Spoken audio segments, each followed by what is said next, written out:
appreciate it if you would stop Rob Taylor from blathering on and on.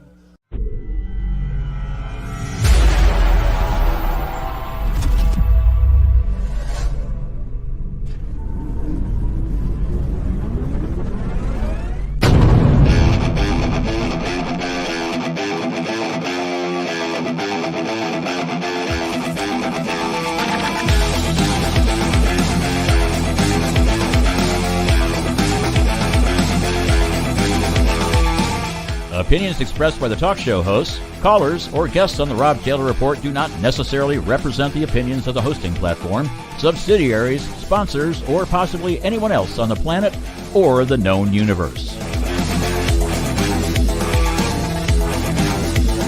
From the tinfoil and lead-line broadcast bunker on the beautiful south coast of Oregon, it's the Rob Taylor Report. So strap yourself in. Your political therapy session is about to begin. Ladies and gentlemen, here he is, the nearly famous Rob Taylor.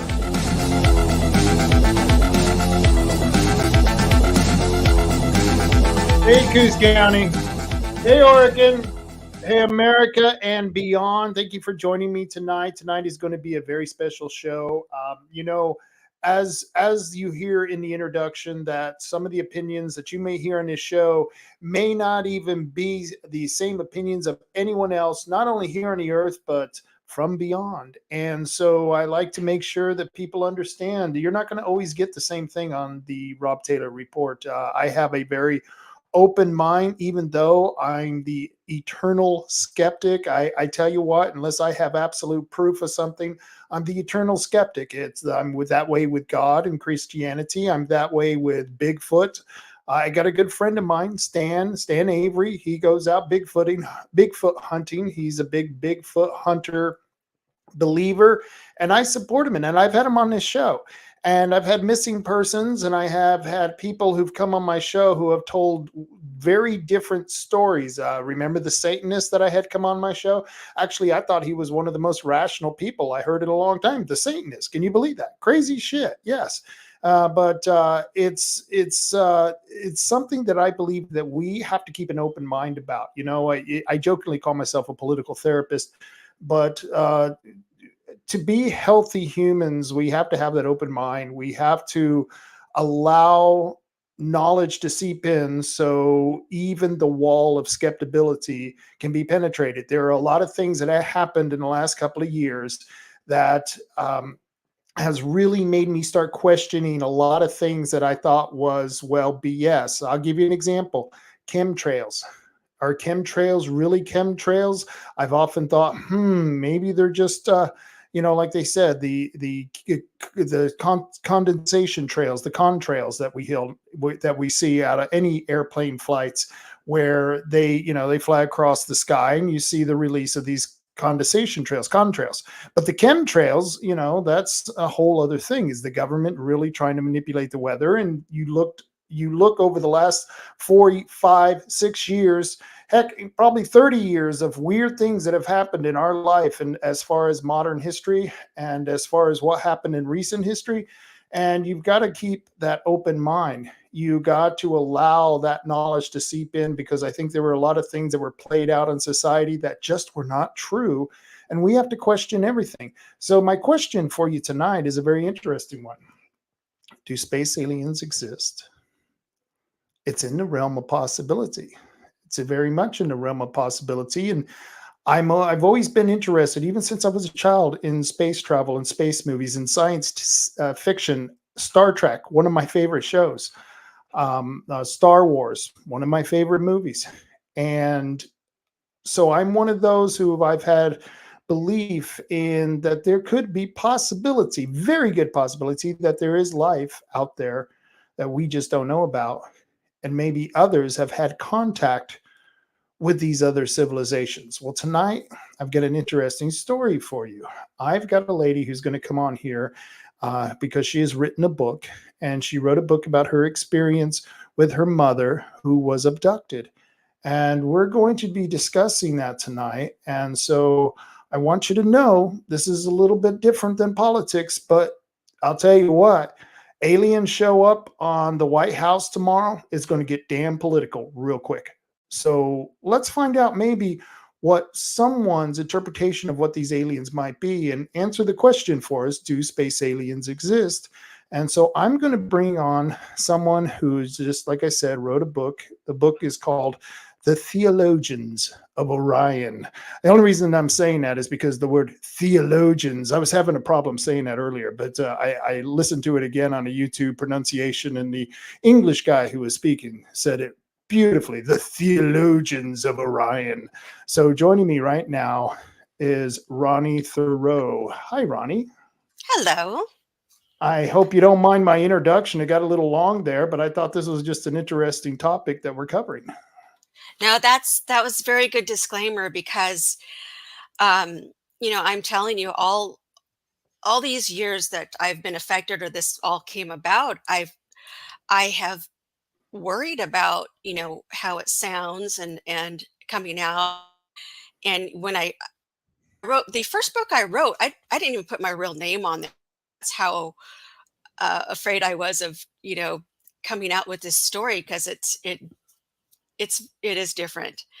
Um, it's not different to people in the UFO land, Not at all. but to come out to other people outside of UFO conferences and ufology, it's like people are like, What is this? This is weird."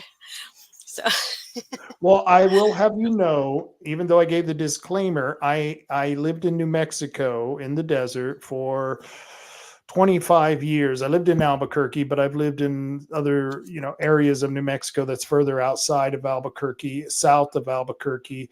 And in fact, we lived on the other side of Sandia Base, right next to the Manzano Mountains. And the Manzano Mountains are hollowed out mountains where they keep all the nuclear weapons. And on the base, they have Sandia Labs where they do all these experiments. And I'll tell you what, we've seen some very strange things when we were living in that trailer out there in the middle of the night. And I had sources who were in the lab who were telling me that they were experimenting with SSI technology, which is the Star Wars, which is what they use in Israel, the tracking of the missiles before they land and blowing them up. That was very real and happening here at the Sandia Labs. And in fact, you could see the laser being shot some nights trying to hit mirrors on a satellite. They were trying to hit these mirrors like it was targeting a missile.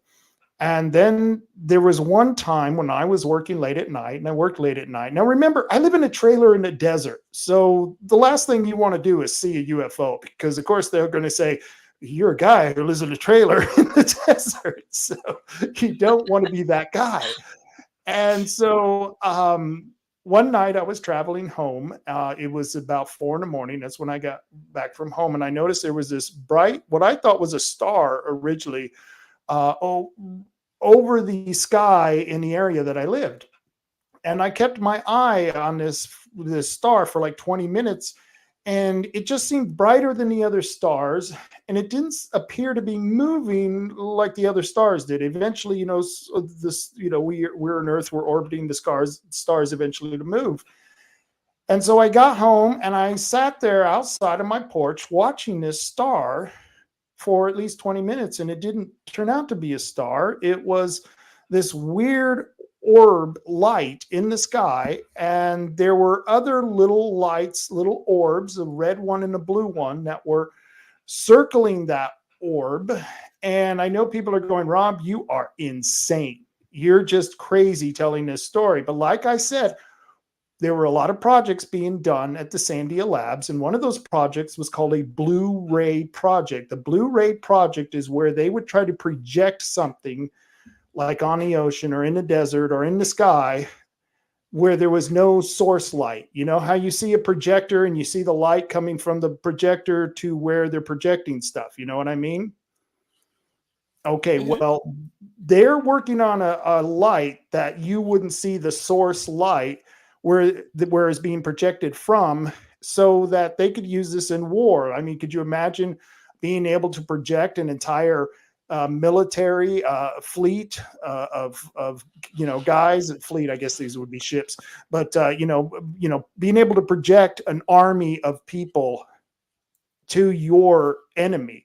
That would be immenseable technology. So I don't know what this technology was, but I just want to put that out there. I have seen weird things, and we did see one other weird thing one night while living in our trailer in the desert.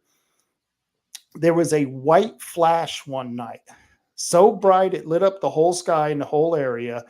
And we thought that there was a nuclear bomb going off, because you always hear about the flash, and we were waiting for the nuclear winds to come in and take away the trailer.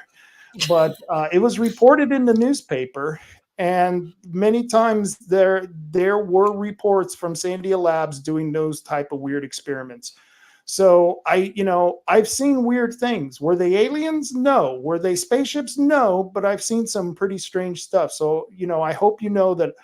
That's why I have an open mind and want to hear what you got to say, because I don't want to be that guy who's in the trailer out in the desert. I don't want to be the only one. So I'm welcoming you in, Ronnie.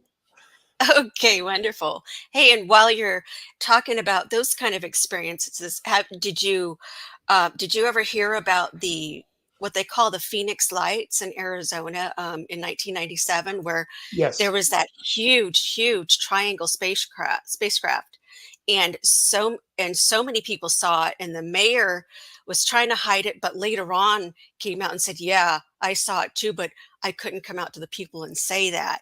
And there were just so many people like that were saying the same thing. There uh, is a ton of video of that event that happened. It's almost impossible to say there wasn't something going on, right? mhm. Yeah, yeah. So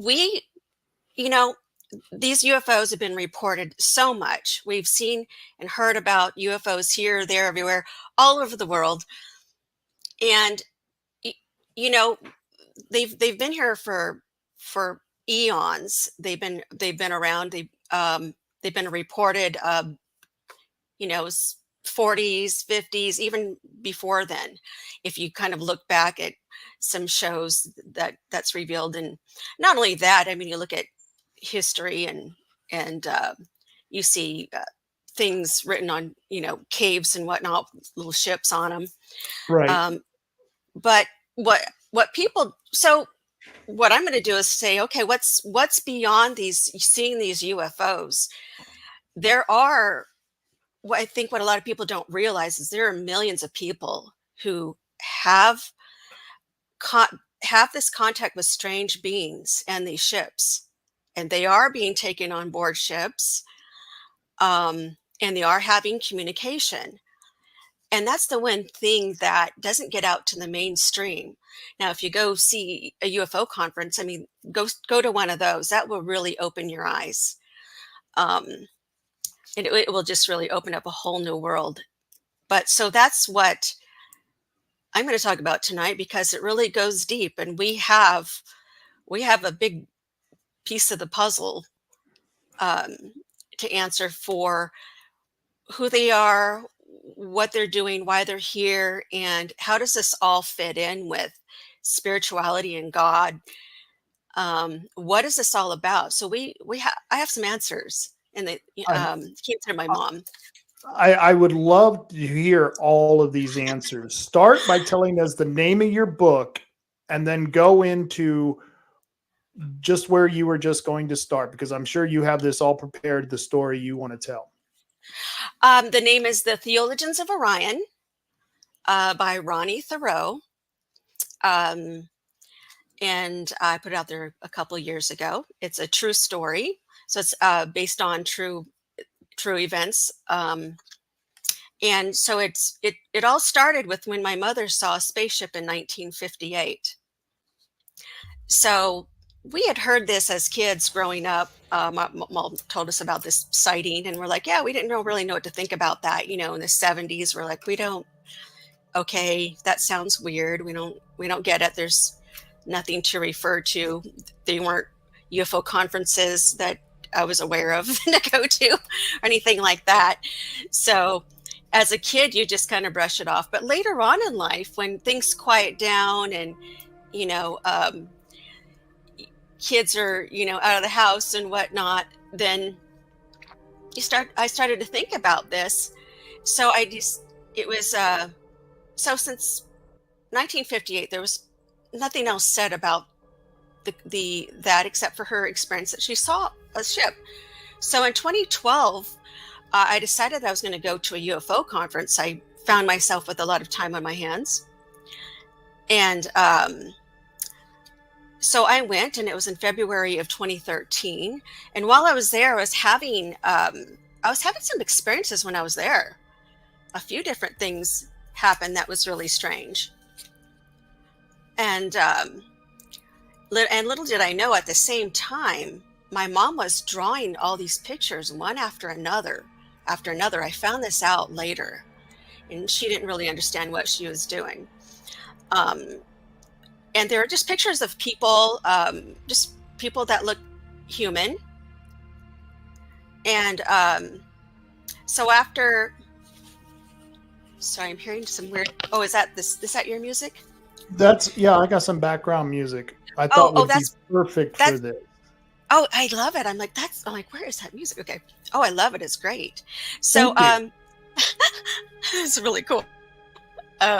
So, I'd come home, and then from this conference, and then so I was having some strange experiences there. Then I come home, I had bought a book, and I was sitting on the couch reading it. And I said I kind of just looked up in the sky, and I said, is this stuff real? Is this real? Put the book down, and I was just getting ready to go to bed. Went over to the light at the dining table, and it was all these chandeliers. I turned the light on, and two of them exploded. Pop, pop. And then I went over, and I jumped from the noise. I'm like, wow. And then I went down to the hallway where the laundry was, turned on the light, and it popped. It just exploded with just sparks flashing. And I said, something's going on here. This is weird. But that wasn't all of it. I mean, was the beginning. And then I started having dream interactions. Jesus came to me that it was the next morning, in the wee hours of the morning. And I could only think to myself I'm having some kind of spiritual awakening. And Jesus came to me, and not only was the image of Jesus in my mind, but he gave me, when I saw the picture in my mind, I'm laying there in bed, and I'm awake, but I'm just in a very relaxed state. And I said to myself, why am I seeing this? I knew who it was, but why? And then as soon as I said, why am I seeing this? My whole body was just shocked with the feeling of unconditional love in my whole entire body. And it was the most amazing feeling you would ever feel. It's like a love. It's like a love you've never known. Ronnie, I got to ask you at this point, are you now, so when you're experiencing this, are you thinking to yourself that you're experiencing alien life, or are you experiencing divine and attention here? What is it? Is this divinity? Is this aliens that you're talking out at this point? Kind of delineate between the two. Well, I think it's a divine contact, but so the divine, and I'll get to that. It's all intermixed. It's all. I'll get to that in a second. Okay. But that was a divine encounter, and so these things that were happening, I could only imagine were the good spirits around me making these things happen, and said, "Hey, wake up!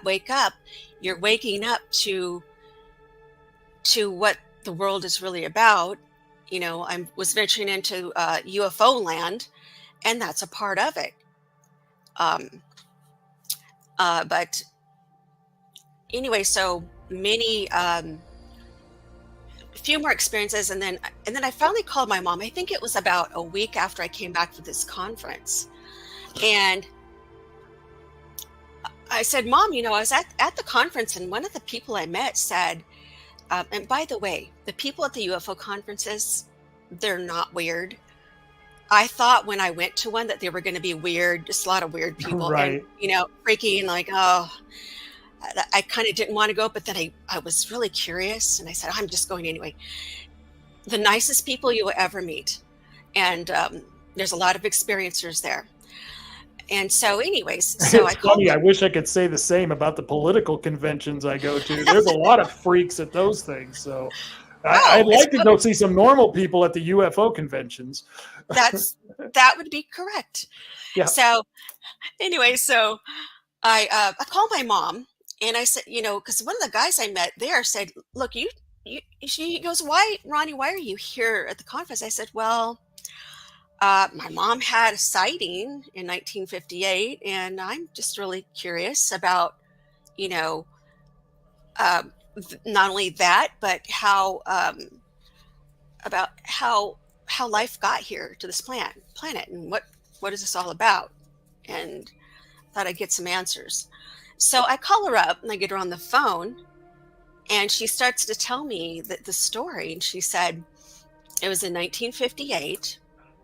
She was a teenager, and she was with her cousin, and they had just got out of a drive-in movie. Now, her aunt had said, they were staying at her aunt's house. Her aunt had said, come straight home. Do not stop off anywhere. But of course, they stopped off somewhere. They stopped off at a malt shop. They didn't listen. Stopped off at a malt shop and had their malts or whatever they had. And then they took off. And they said, well, we better hurry up and get home. And they took off, and they just, floored it in those old cars back then. And they said that a UFO came from behind. This is in Riverside, California, by the way, if anybody knows where that is, Riverside, California. A UFO came from behind their car, went over the car, and stopped in front of them and hovered and stopped their car. And they were just in shock, and they looked at each other. And my mom noticed that her foot was all the way down. The pedal was down all the way, but they weren't going anywhere. And the next thing they knew is they were getting out of their car, which was at their house, which was 5 miles away. And however, my mom was getting out of the driver's side, and she had not been the driver. Oh, weird. Yeah. And so at this point I said, Mom, by this time I've done some reading, and I understand what all this is and what missing time. I said, what missing time is? I said, you had missing time. And I said, that means you were taken.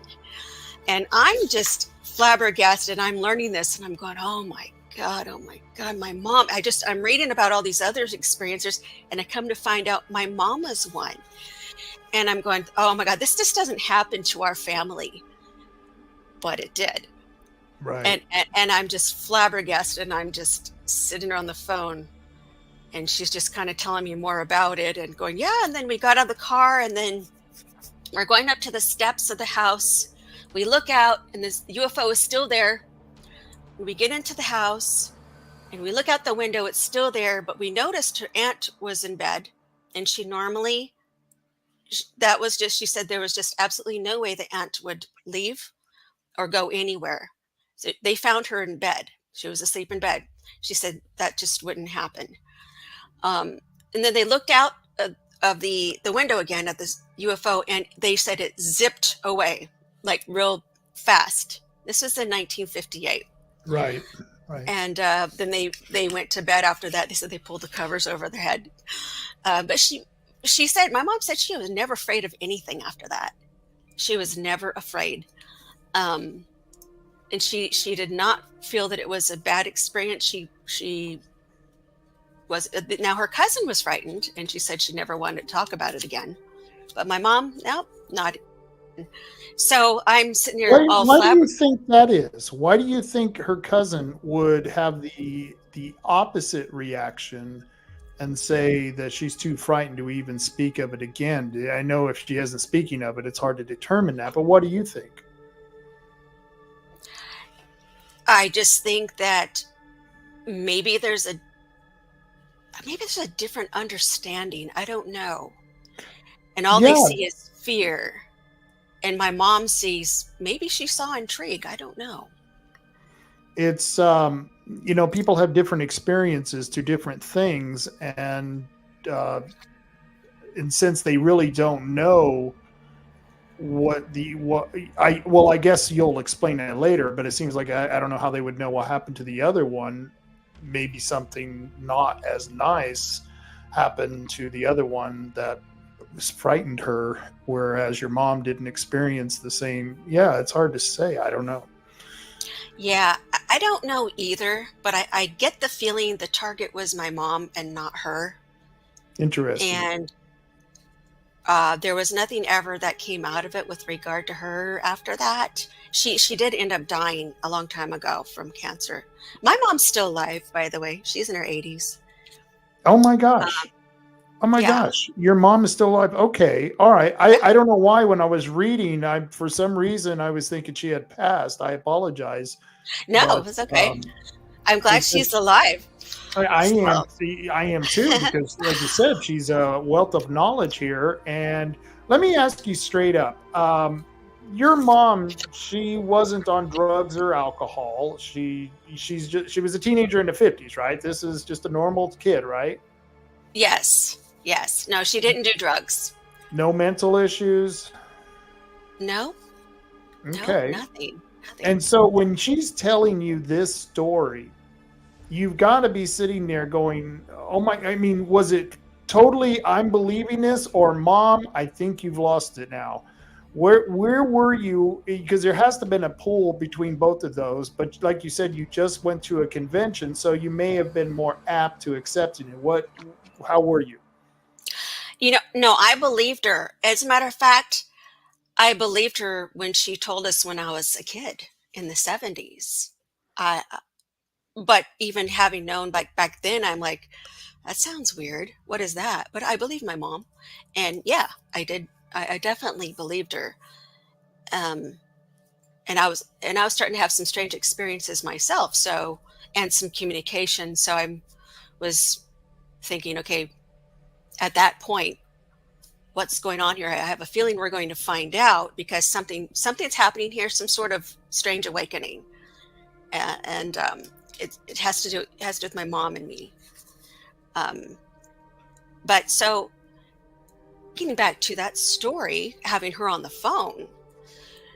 So I'm just getting ready to get off the phone with her because I have nothing else to say. I'm just kind of mind blown, going, oh my God, what's going on here? All of a sudden, she starts channeling. And I know it wasn't her because these words would not come out of her mouth. This is just, my mother's never been into the UFO conferences, or she's never been into spiritual world or any of those kind of things. So all of a sudden, I'll read it too. All of a sudden, she started saying these things. And this is what it said. She started saying, "You do not see with your eyes, and you do not hear with your ears. You make your own heaven and hell on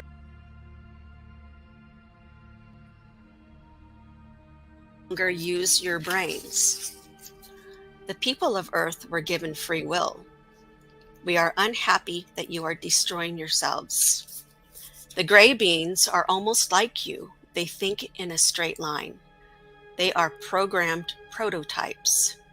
We call these grays by the job they do. We call them seekers and retrievers. When your DNA gets low, we pick you up and put an implant in your body so that we can upgrade your DNA." And as soon as she's saying all these things, my mouth was just open, and I was writing it down. And I immediately said, "What is this? What the hell is this?" And my mom says, "I don't know, Ronnie." I said, "Someone's speaking to you." She says, "I don't know. They're not answering." I said, "Okay." And so I tried a little bit more, like, who are these people speaking to my mom? who, because it's telepathic, coming through. They're speaking, however, they're speaking. You can hear a voice. There's other forms of communication. I'll get into that later. So nothing really came of it. So I said, okay, we'll come at this later. And so we had to get off the phone because I just didn't know what to say at that point. I was just in shock, just as she was, I think. And And what so, she said was just amazing, because you've learned a couple of things from that statement. You learned that there are more than one alien. You learned that the aliens that are contacting you are a superior being to humans and those other aliens. And you've learned that our DNA somehow needs to be replenished. Those are the three takes I got from that. And that's an amazing statement for, I think, what, 4 sentences? You know what I mean? That's an incredible statement that you just made. They made. yeah, it was amazing. And then it took, so, in the following months, every now and then I come back at her and I go and see her and sit down and I say, okay, let's find out who this is, what this is, and let's talk through this. And some different things happened that came through here. It was just very, it's in the book, and I never really mention it in the, when I'm talking, but it's just kind of hard to believe. But so we, because another person came through instead of like the people that speak to her, another person did. So it was a guardian angel. So This gets back to the divinity with the alien combo there. You have a divinity that's speaking, as well as aliens who are aligned with the divinity that is speaking as well, which is an interesting theory in itself. There's a lot of good stuff here. yeah.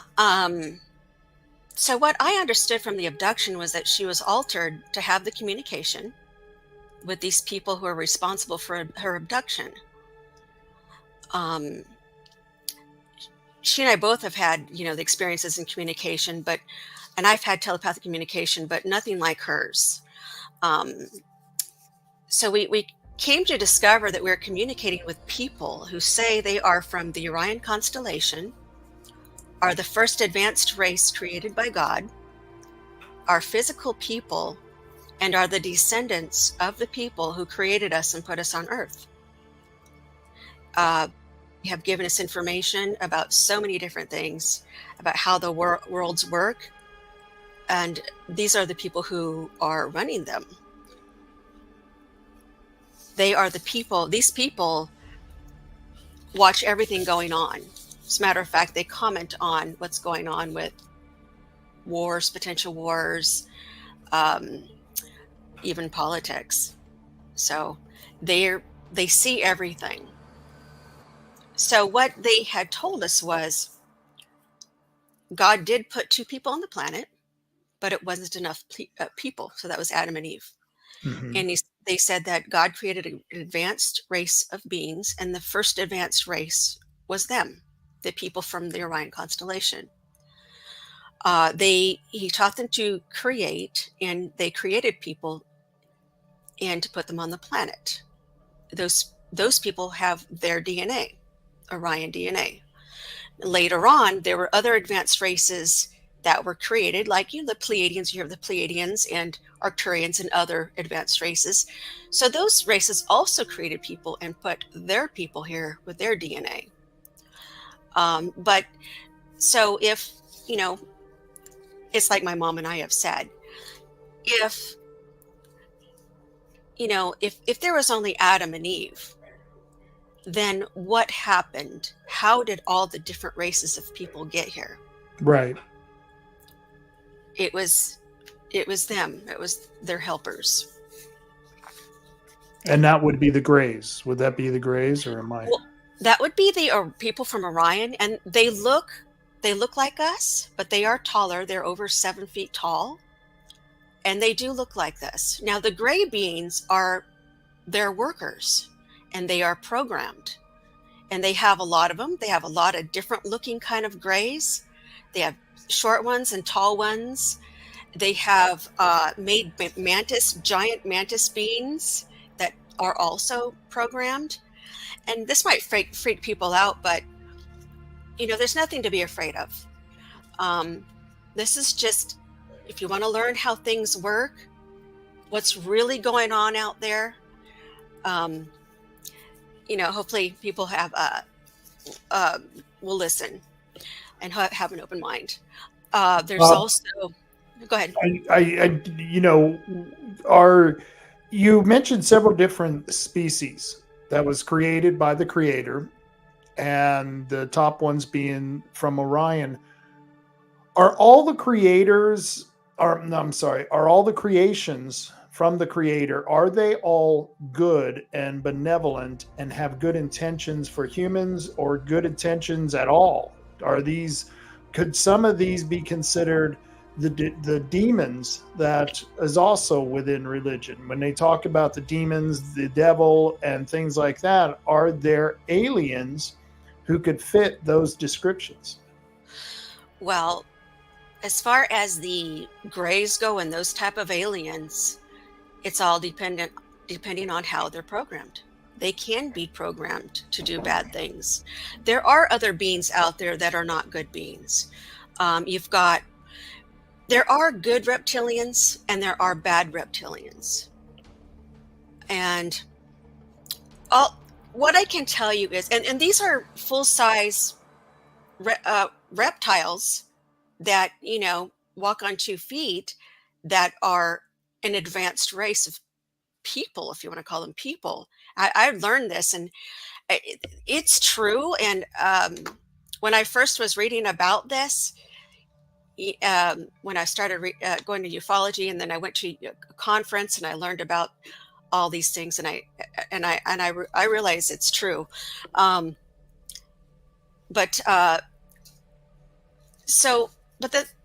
the thing about, there's going to be good and bad, and we do need to have good and bad in the world, but I mean, not real bad.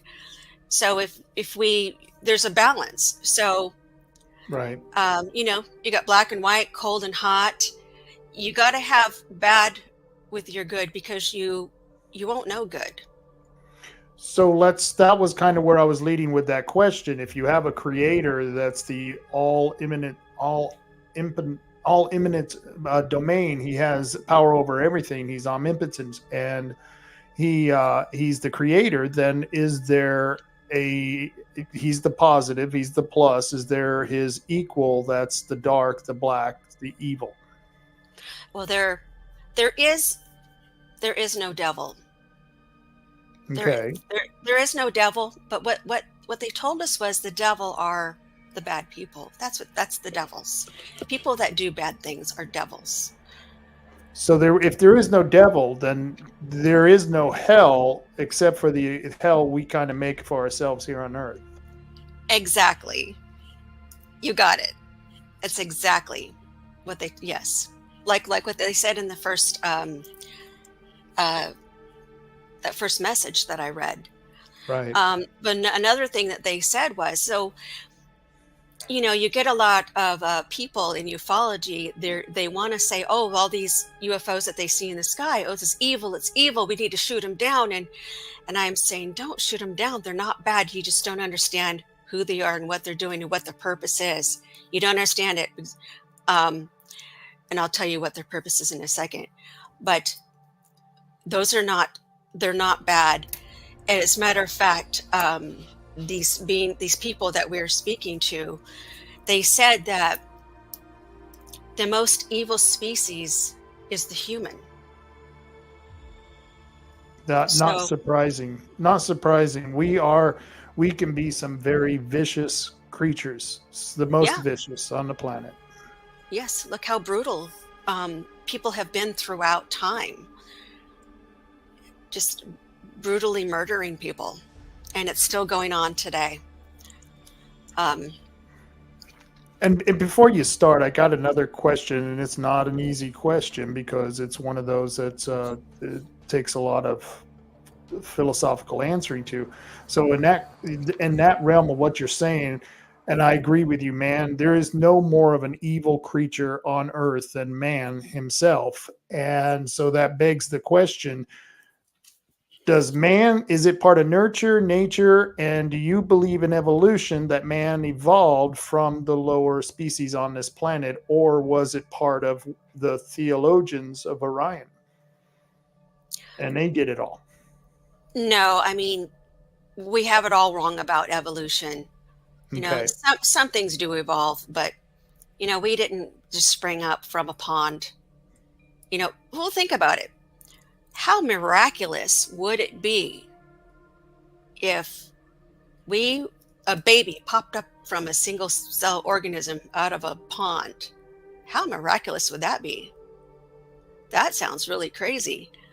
Well, you think about it, you call it miraculous, but isn't that the miracle of God that he was able to do that? Once again, I'm not a believer in God, and I'm not a believer of aliens, but I would love to Oh, be a believer. You know what I mean? I want to believe because I want to find this stuff because I find it so fascinating, but yet I I'm not because I don't have absolute proof, and that's no nothing that's bad about people who do believe, because I want to be one of those people who believe, and maybe you're getting a message, and obviously you are, that I'm not getting, and it was the same way praying in church. I would see my relatives and other people in church who were getting this feeling from praying, and I never got it. So, maybe it was just me. I don't have the receptor, or it's not happening. I don't know, but I don't have that absolute proof. And that's why I say I'm the total skeptic, but I like to have an open mind. and that's okay because, I don't feel that way either. I mean, I'm really not. I wanted to know when I was really curious about God and Jesus in the Bible. I was very curious for many years. But am I into all of that and going to church and, you know, no, I take what I want that makes me feel good. You don't Yeah. just whatever you need. But I had the same questions about God, and I'm like, does he really exist? It's like, how miraculous would that be? You Right. think about how miraculous that would be of a baby just popping up out of the ground, but then Right. it's miraculous to believe that one person created everything you see, Right. and and all the universe. But you have to ask yourself, well, how else did this happen? It's so we have a so that's what drove me here. That's how I got to this. And as a matter of fact, I was having communication when I was young, and I didn't realize it. I was, I think, 4 years old the first time I had communication. Hmm. And that so my mother is very pregnant. I'm standing right next to her. It's the late 60s, and a message came into my mind that said, if I was born from my mother, then how is the first person made? And it made me look up at her stomach, at her belly with a baby growing in it. Right. And I thought, you know, when you're a kid, you don't know what to think about. Why would you have such a weird thought? Hmm. Later on in life, it was so, you know, notable that I remembered it all these years. So when I was having this awakening, I'm going, oh my God, that's why this happened. That's why that happened. That's why, I was at school and some girl was roughing me up and trying to, a girl was trying to beat me up. Her punches were coming at me, but they never landed. And I'm just standing there looking down, and she's trying to punch me. And I'm going, what's going on here? She didn't even hit me. And then she kind of looked up and walked away robotically. I'm like, this is weird. So I think I was protected by a guardian angel. So there's been some strange things that, I've experienced. So some communications, a couple, there've been a few others. Nothing that you would say would okay, like you're crossing the street and all of a sudden a voice tells you, don't cross the street, there's a bus going to hit you. Well, anything that dramatic? I would no, but my mother's had that. My mother, Interesting. yeah. She had told my brother was working under a car, and she told him, get out from under the car. Get out from under the car. And she begged him, and she yells, and she screamed at him, and it took him forever. And he gets, what, Mom? He gets out from under the car. The car collapsed off the things. The Jacks. Yes. So she's had things like that in her life, but she never. So even though she was abducted in 1958, this communication didn't come out until 2013. Right. 2012 when she started drawing pictures, but she thought it was her just drawing the pictures and that they weren't being channeled. So basically, these people have finally come forward, and they want us to know now, how this all happened and where we came from. And they figure we're in end times, and it's time that we know. And that's why they've come forward through us. And they said that they have come forward through other people before, but people just don't want to come forward with this kind of thing. And I totally understand why. You get a lot of nastiness with people saying you're crazy, or, all these saying really terrible things. And so it's not an easy thing. And so, I just take it and move forward. I get that sometimes, and that's okay. And that's what I was saying in the last 4 years, when the government is literally, and I've always believed they lied to us for many, many years anyway, but they're lying to us about things that are happening during the COVID pandemic. And we're saying, and in your head that what they're saying is wrong. They're lying to us. And yet you're afraid to speak out. There were many who were afraid to speak out. And so it's those kinds of things that I completely understand why someone who even has a much larger story than the COVID pandemic, it would be terrifying to want to go forward and say anything.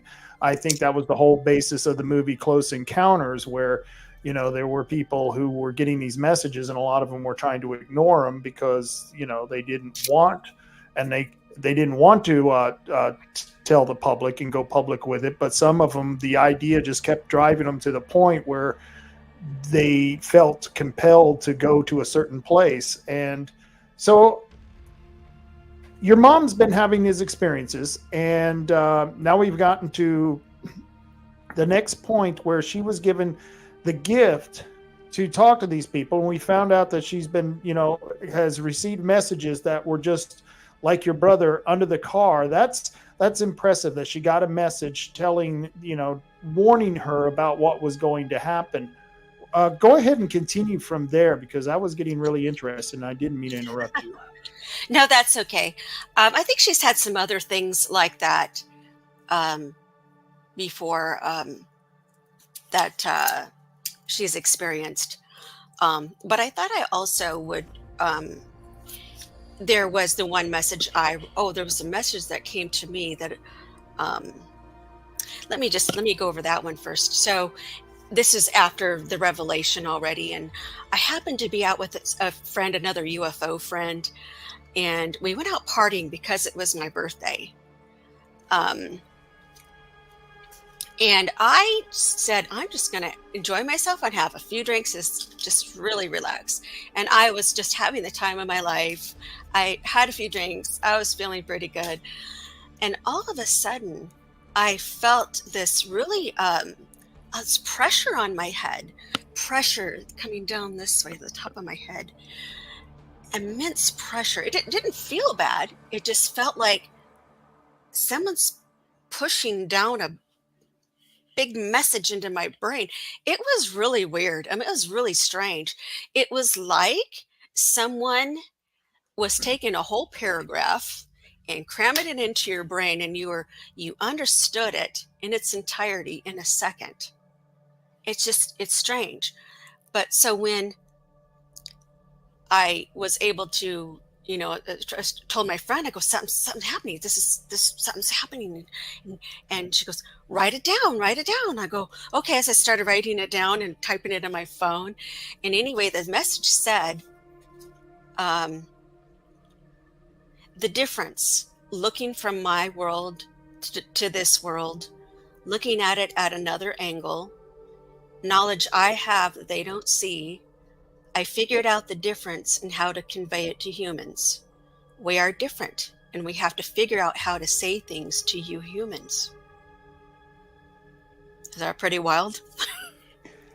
Oh, well, no, actually, it's to be expected. If you came to America from France and you only spoke French and we only speak English, we are not going to be able to communicate that well. And so I could see where aliens definitely want to find somebody who actually gets what they're saying in the way they're saying it. And from the impression from what you're telling me is the reason your mother was chosen was because she had the ability to relay that story in a way that was understandable to people. Yes. And the next thing I wanted to tell you was go ahead and read off this big long message. There was one time when I decided to kind of take a break from all the stuff and go and have a little vacation. And I was at the beach, walking around with one of my friends, and my mom calls and she goes, Ronnie, they just gave me a big long message. And they said, it's for you, And so she read it off to me. And so this is the message. So this is a message to everyone. This is in the book as well. The message was, you were a challenge. We had to bring you to Earth because you were too different and you couldn't live in our world. We wanted you to be happy and prosperous, so we chose Earth as a planet best suited for you. You were our experiment and we still watch over you. You need to open your eyes and listen to your Earth. We gave you the chance to all live in peace and harmony. You do not think beyond your nose. The 10 Commandments is all you need to go by to live a good life. Remember, if you didn't have a God to look upon for help and fulfillment, what would you do? You would be lost. We want to help, but from afar. No way could we socialize, reason being we are too different in our bodies, our way of thinking, our way of living. Marriage would be like a giraffe, living and consorting with an ape. We would be creating a new, strange, and different world, a world that should be placed on another planet. This is what happened before. We took part of ourselves and developed you. Through time and error, we created you. We wanted you all the same, but different. Interesting. I also have the handwritten portion of it in my book that she wrote down as it was being channeled to her. When did she write that down? When was that channeled to her? This is 2013. This is when it was just kind of all starting. This is when it was just all just happening and all coming out. And ever since we've been trying to get the word out. Right. I think we have, so there's in ufology, there's a lot of people, there's millions of people experiences, millions of them. And there's a lot of channelers and there's a lot of people that have some gifts, lots of gifts. I didn't want to believe them at first. Right. But now since I'm affected and I've experienced and I have some gifts of my own, I guess you don't believe it until it happens to you. Right. But there's so many and it's just something that's just being, nobody wants to talk about that in the public. So right now, so they want to contact us They're using you and your mother to be able to contact us and send a message. Why not, or why don't they do something or give you the ability to do something that you could come out to the public on TV, on nationwide, uh, uh, broadcasts, and so that you can show this is really happening? Why are they being so coy about getting out the message if this is the message they want to get out? Why isn't it being done in a louder way? Because they just, it's little by little, they can only get involved so much. Um, they can't really come out like that, and they can't just really show up in our skies in mass. They said because it will create panic.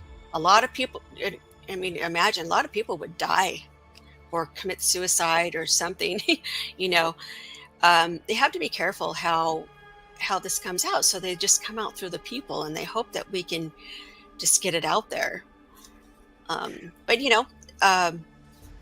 the government won't allow it to come out, and um, they try to do disclosure, and they had this David Grush just recently, a couple months ago, whatever it was.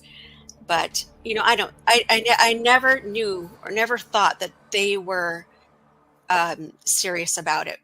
And everybody in ufology said, "Oh, we're excited! We're excited! We've got disclosure. We've got disclosure finally. David Grush is going to do it." And I said, "No, it's not going to happen. I'm telling you, it's not going to happen. It's going to, all excited, and and all the politicians were in on it and asking questions, and but to me, it was just a distraction from something else that was going on, and I knew it." And that's exactly what happened. Was it just faded away. It went away after that. Wasn't talked about. Does our government know about the theologians of Orion? Do they know that these space aliens, these creatures exist? I'm sure they do, and I'm sure there has been crashes. The one at Roswell where they picked up like 3 bodies of these beings. I thought it was the One, Greys. The Greys were yeah, at Roswell, weren't they? Okay.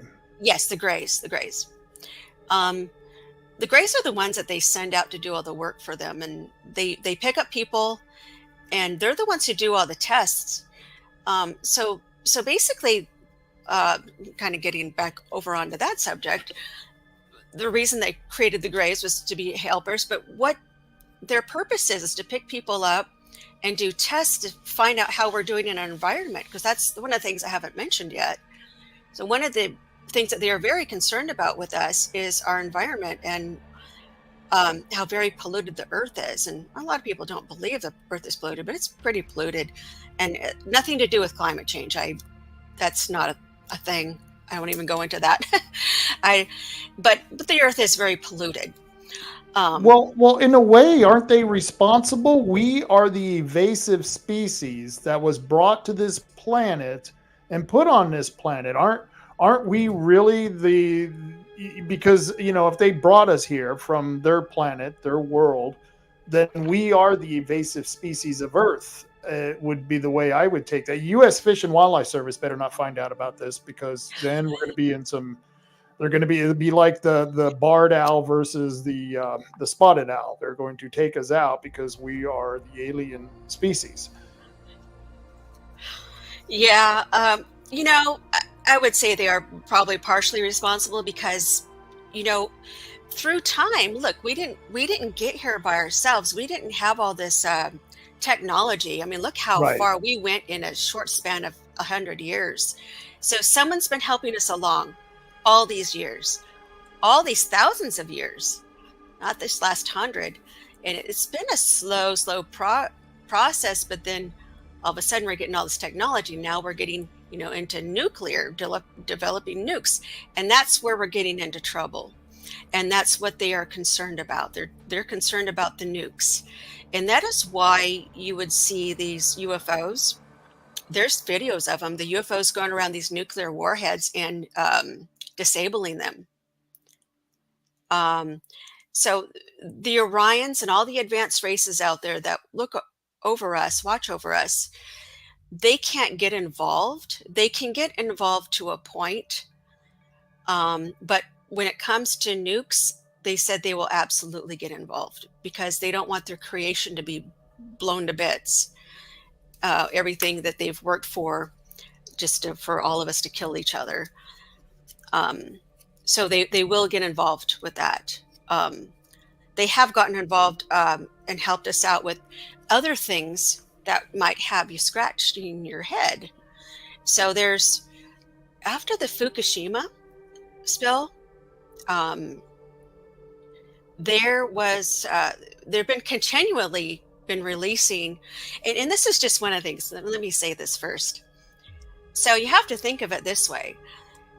If they put us on the planet, then they put all the vegetation on the planet. They put everything on the planet that nourishes every part of the body that we need. We need the nourishment. We need, fruits. We need vegetables. We need this and that. And it's all available here because they put it here. So they did terraforming when they brought us here, specifically anything that we needed, the nutrients that we needed. This was provided by them as well. So it was a completely they had to redo. It makes you wonder what was the condition of the planet before they got here. You know what I mean? And how does this fit into the dinosaurs being here? How does this fit into and you said a couple of thousand years. I mean, they've now discovered man has been here for even in Europe for 10,000 years in certain cases. So how do you explain some of that stuff? Well, they told us that there were people here at the dinosaur era. So that was millions of years ago. Right. But the planet's been prepared for hundreds of millions of years, or however long it's been. It's been a process over all that time, and part of just preparing it went through all these different phases of all water, all fire, and then they put the dinosaurs here, and they killed off the dinosaurs on purpose, and it was for resource for man. Wow, that's kind of cruel, don't you think? Yeah, I think it is. They're trading one species for a species that was created in their space alien lab, is literally what you just described. Wow. Yeah, that's what they did. I guess they thought that these dinosaurs were for a greater purpose for man, and so they said they directed that meteor to the Earth. How about things like gold and silver and oil, especially oil, since that's something we actually has created modern civilization, has fueled the technologies and advancements and developments that we've created since at least the late 1800s has been to fuel the oil that has fueled us. Was it already here? Did they have any intervention with that? With the oil? Yeah. Oh, well, they're the ones who killed off the dinosaurs so that we would have oil. That's a debate in itself. Some people say that it's not actual fossil fuels, that oil is produced by the earth itself. It's a byproduct of Earth, and so it may not just be the remnants of dinosaurs. So I don't mean to take you way off into left field here, but that was just a curious question. Yeah, that is what I understand and what I've been told.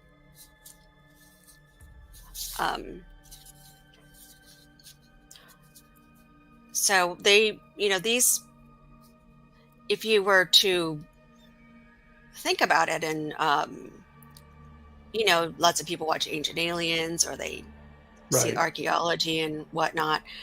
I think we have to, there's been signs and signals left for us all along to show us, that has us scratching our head and saying, what is this? And how did they have this back then, and how did they do this? But throughout time, they have left behind writings and ancient structures, and this is part of the, you know, um, to let us know, but we not come out and let us know, but What for us what to some discover. what some what do we still have some of those writings like on ancient hieroglyphs? Or which buildings would you say are alien produced? They told us that, oh gosh, what's the name of that one? Puma Punku.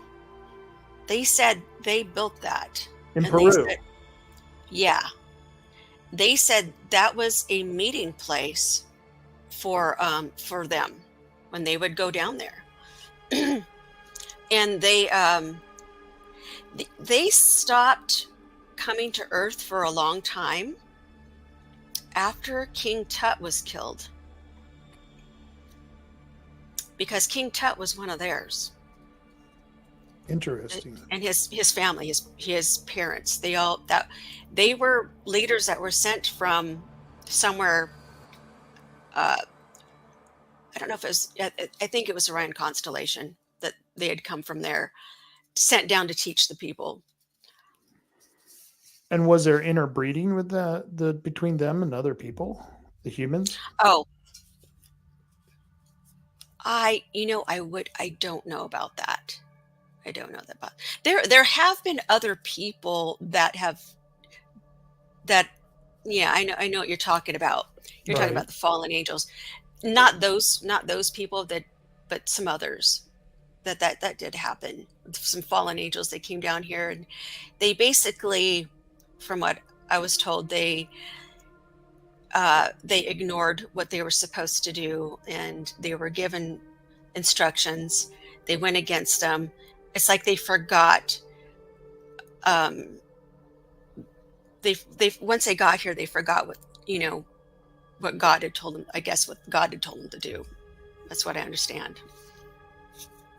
Like they just Now these are the people who've come who are on Earth, or these the theologians of Orion. They forgot what God had told them, or no, these are people that came from a different planet that were supposed to come down and help these, what we call the fallen angels.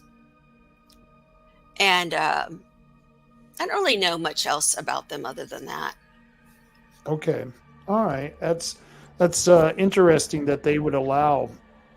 Well, then you describe this non-intervention rule they have. It's just kind of like Star Trek, except that obviously one of the theologians of Orion is kind of like Captain Kirk, and every now and then has to get involved and do little things like contact people like you and send those messages so that they can subtly get out the word that they exist. And I totally get the explanation of what you're saying is if they made a big production of it and they landed on the White House lawn, that would be upheaval. That would be global upheaval if they did something else. So they got to figure out another way of doing this.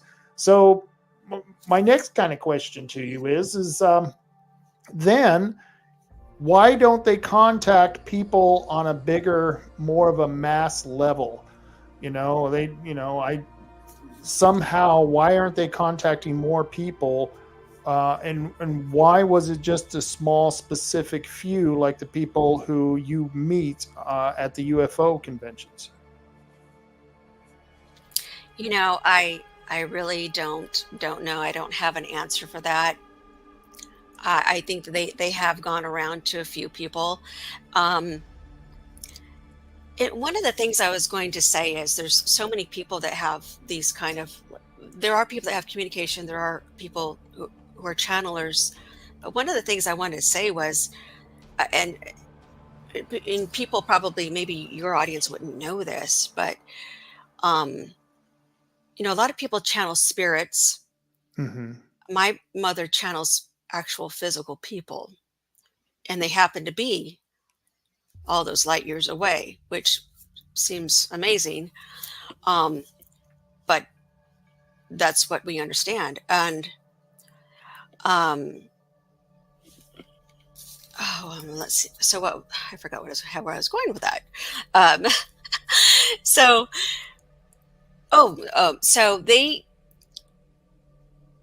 it's what my mother has just seems to be different from my 10 plus years of being in this field already, and going around and meeting people, and seeing all these different people who have these gifts. Hmm. I don't always believe, because I have to try it out myself, and I'll Right. go to a psychic and whatever, and listen, and I'm truly amazed at how you give them no information, and they're not always, not everybody's perfect. My mother's not even perfect either. But um, I was amazed at how accurate it was.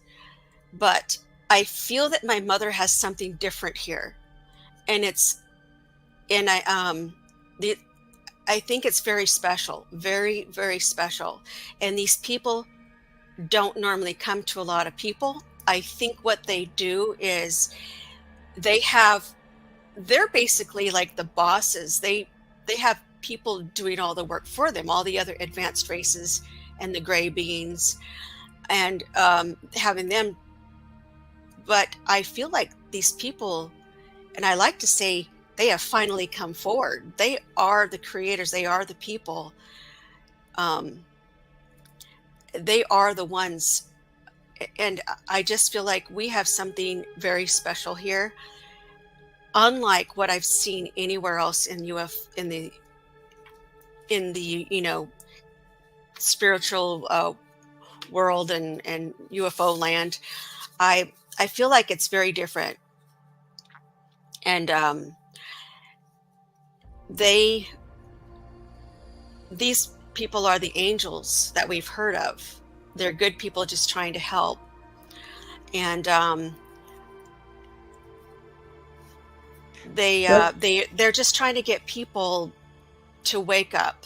And I yeah. feel like they themselves said, okay, we need to step forward now. It's time for everybody to know where you came from, how this works, who we are. And that's why the communication isn't perfect with them, because English, they're not really good with English, and they said our language keeps changing, and they just don't talk to a lot of people. They let everybody else do it for them. But now, them being the main creators, they finally come forward through us. Um, and they are very concerned about what's going on the planet. They're afraid someone's going to push a button, and they are on high alert. So the two things that they're very, very concerned about: the pollution and the increasing evil on the planet. And that's why you'll see more UFOs. They said because they are on high alert, they are on standby. So that's what's going on. If you're hearing more and more about UFOs out there in the sky, What's the increasing evil? How would they define that? um, the increasing evil on the planet, and that would be not only looking at these terrorist groups and just murdering people, viciously and brutally murdering people, and taking over, and just uh, all the intentional killing going on, as far as also fentanyl coming in and killing a lot of our people. um, you've got evil going on in politics, and it's there's a dark cloud. It's there, and it's coming over Earth. It's coming over America, everywhere, everywhere. But I've never thought that would happen to the United States, but the evil is here. And it is happening, and there is a lot of what I would call evil. There's a lot of inhumanity to man. I think there's a lot of perversion that is going on with our children and our lifestyles these days. I think there's a lot of addictions. I don't know if I want to call them addictions so much as bad choices. There's a lot of people making bad choices in their life, and they're going the wrong way. And anyone who's walked down the streets of Portland or San Francisco lately and hasn't seen the degradation of the way many of our people are the life they're leading, you would have to be blind not to think that there is, for lack of a better term, a lot of evil going on out there. So I would agree with you with that, but I just was wondering how they defined it. And like you said, the threat of terrorism. Once again, war is the worst thing that man has ever created. And as Hawkeye said on MASH, war is worse than hell, because war hell only takes people who are guilty of committing sins, where war affects everyone. And it's man doing it to his fellow man. And so, I always hear people talk about evil, and I think, well, why would we need to create a devil? Why would we need to create an evil when we are so bad ourselves? We're such a malevolent creature that it's hard for me to even believe we need a hell. All you got to do is go to some places on this planet and you're living in hell. And sad to say, some of those places are here in America, and you can see it, you can witness it. So that's their two big threats, and that's what they're trying to get out to us, and that's why we're seeing more of the flying saucers around. And one of the things that I'm curious about is, where was I going with this? See, I lost my train of thought too. And but one of the things that I was thinking of is, why are the aliens? What message? What warning are they trying to tell us? Like your mother, who got the warning from your brother, get out from underneath the car because the jack's going to fall. What warning are they telling us that we can heed that warning and stop what we're doing? What would be their message? Their message is that we need to get back to being better people.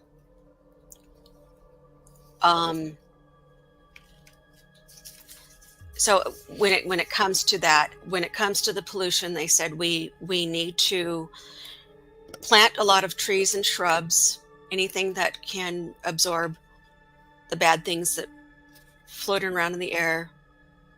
One of the other things I was going to mention was, when I was talking about how they put everything here that we needed, so just think of it this way. I'm trying to get you to realize or to see what I've learned is if they put everything here on the planet, and how every now and then we still see something in a new species. We're like, well, what is that weird looking thing? Something we found in the ocean, like, Right. And that happens a lot. And so one of the things they told us was one of the ways they're helping with pollution is, I don't know if you've ever seen these jellyfish in the ocean. They have sails on them and they're blue, and we call them Velella, and they just call them sailors or something like that. Mm-hmm. So what their purpose is they sail across the ocean and they pick up the impurities, and that's their only function, is to clean the ocean of whatever's on the top, and then they come up on the shore and die. That's why you'll see reports of them all over, just spread all over the beach. And I've seen them myself. I've seen them here in Oregon. Yeah. You can go to the beach at certain times of the year, and the beach will be covered with them. So there's a few things like that where people are scratching their heads and saying, what is this? So one of the other things is something called the red rain in India. You know how badly polluted India is, right? Right.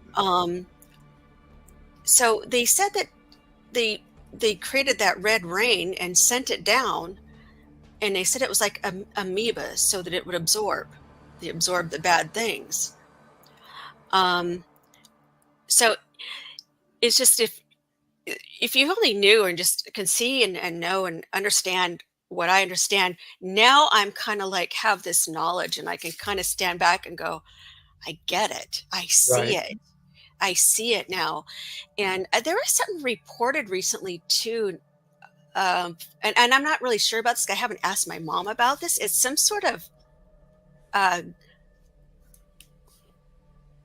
jelly or something that was falling from it was raining jelly, and it happened, and it was a clear gel, and people were like, what is this stuff? It was kind of like a, maybe like a jellyfish, but it was raining from the sky.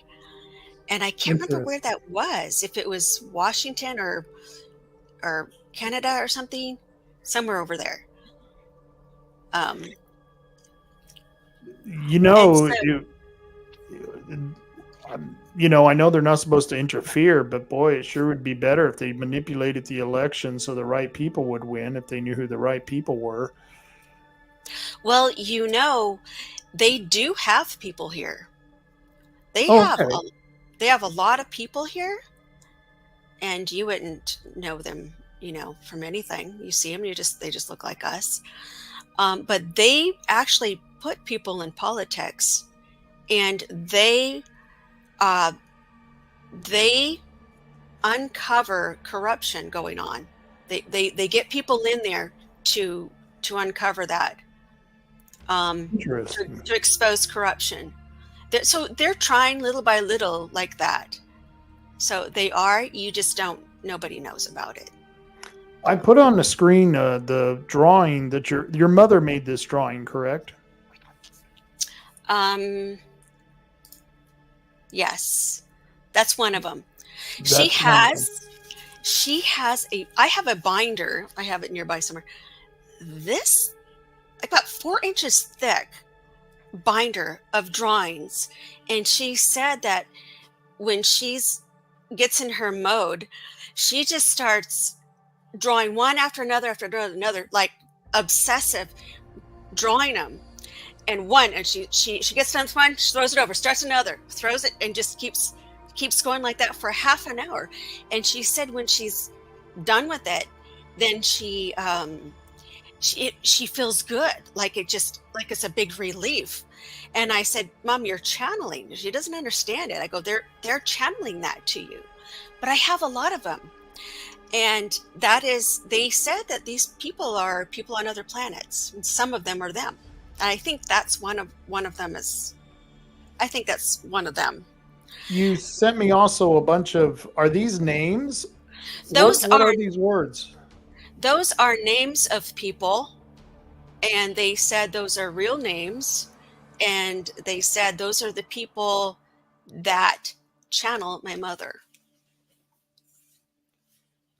These are actual theologians. The Theologians of Orion. I They I these. believe that. I'm sorry. Yes, I believe that they said that those were people there on their planet. The names. Interesting, isn't it? I mean, Right. it's weird with all the weird ticks and things like that, and it was just Yeah. channeled to her. That's like I said, it's kind of interesting that this would happen to your average middle class woman in the 50s, a teenager in the 50s. This is just why would she just it's an incredible story to, even if you were thinking someone was making it up, you would wonder why they're making up this one, you know what I mean? And so you have to there's always the realm of possibilities. I just wish we had more, I don't know, something that you could absolutely prove that these people exist. They're here. And if they're communicating to you, are you communicating with them? Is it a two-way conversation, or is it just one way? Like if I sit down with my mom and ask her a question, they'll give her an answer, and they answer her in different ways. And sometimes it's with a voice, sometimes it's with a strong feeling that Mhm. it's this or that, and sometimes they flash pictures in her mind. So if you said, hey, I think there was an animal at my door, last night, it was they flash her. This is just a stupid thing, a stupid example, but they'll flash her a picture of a dog or something. Oh, it was a dog. Right. So Right. sometimes they won't. So sometimes she has to figure it out. Okay, we're talking, and they throw her out some pictures, and she goes, I think what they're saying is this, because they gave me a picture of this thing, or or whatever. because that would be something, if you could find a way to have clearer back and forth, a clearer conversation from your direction going their way, I would ask them to give me something that I can prove you exist, but then I guess that would break their first rule of non-intervention.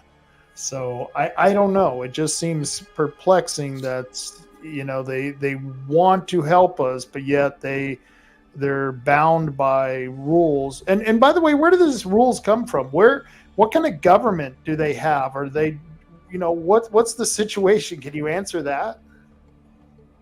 Well, something that I think you have a hard time believing in, and I believe Okay. the rules come from God. Okay. Yes.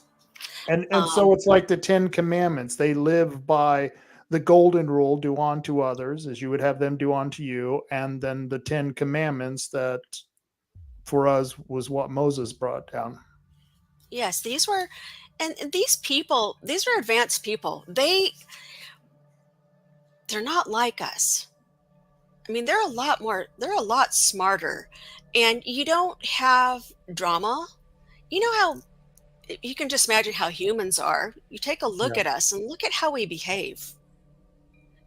They're not like that. They're not stabbing people in the back. They're not murdering people over money, or just, you don't have that there. They all work together. They said they are there. They are making the worlds work. They said their purpose is peace and balance of the worlds. And they are constantly working. They said they don't tire the way we do. I mean, they always have to have us and the other planets in the back of their minds. Because there's concerns and things like that. There's a lot of worry, but they said that they all work together, that no one can break that chain, and they climb the ladder one rung at a time, and they get the job done. And that is what they said. They said that there's only hundreds of thousands of people on their planet, not very many. They live life to where they don't harm the planet. They live partially in the rocks and in caves. They build these kind of like I think like dome type things that are maybe glass that are kind of built into the rocks. And they have hydroponics. And ever since I've come up, we learned of this contact, I've just been amazed every day. There's nothing like it that I've seen in ufology or any spiritual center that I've ever been to with any kind of psychics and whatnot. That kind of leads me to my next question. And one of the commenters, I've been posting the comments throughout this podcast, and one of them just said, Satan rules this world. We are here for a very short time. God uses demons to punish men. And so it's kind of funny he posted that, because I was going to ask the question. I imagine you run across a lot of fundamental Christians who are saying that the people you are talking with, the Theologians of Orion, are actually demons created by the devil, or that would be the fashion, created by the devil to deceive man into performing evils. And one of the things that I think would be the argument for a fundamental Christian is that we are going to be facing, as in the book of Revelations, the apocalypse, the destruction of the earth, where Christians will rise to heaven and the non-believers will perish here on earth. And so the question would be, well, then isn't these theologians, boy, I had that word so good for a while, theologians, if they're evil, they may be betraying you to give this message so that the apocalypse won't come and their Christians won't rise and ascend to heaven? Just a question. What do you think? Well, I get this from time to time, and that's one thing I try not to get into the Bible, because the Bible isn't always right. I try not to get into it, but first of all, it's not true, and not all of these beings are. There can be some spirits that are some bad actors, and there could be people that fool you like that. These spirits, and but it's not.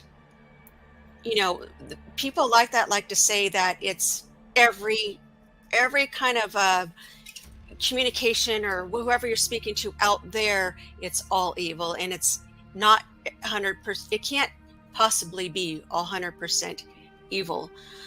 Not only that, God is not he's not a tyrant. God is all loving. Some people believe that if you don't get baptized, that you're going to be left behind to hell. That's just not the case, and I don't believe that. And he's all loving, and a lot of these things that humans put these kind of restrictions on us or themselves, or they want to and it might be upsetting some people who are hearing this, but I think you just need to know that God loves all, and he is not a mean God. He might be strict, but he's not mean, and I think people just need to think about that. And that one of the things the Orions told us was that, and us trying to get this message out, is just all God has ever wanted was for you to be good. He just wants you to be good. How hard is that for us to go by? Apparently it's pretty damn hard for most of us, because a lot of us are not. Even the best of us are not always good. And we're even according to Christians, and I believe this, we're all born sinners, because I believe we all are born with the capability of doing good and bad, and do good and bad. So just remember, the humans are the most evil species. Now when our creators made us, and the Orions told us that they made a being they don't understand. They're not like us. These are not the evil people. As I said before, they are the angels that work alongside God, and to keep the worlds balanced and working. And but I don't know how else to stress that this is not an evil contact. They are the angels. They're here to warn us. As far as people not being able to ascend, or whatever was said, that's regardless. We will get to move on. We're not going to remain in purgatory just because we didn't get baptized or something like that. That's really not a thing. That would not be a loving God, an all loving God who would do that. Those are human things that we put on ourselves. I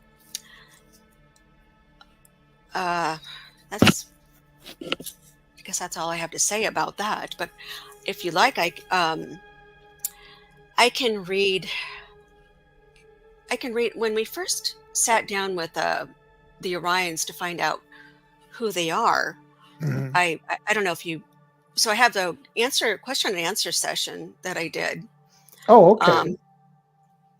Well, there's all kinds of them in my book, but I thought you might think it's interesting because Sure. this is when we found out who they were.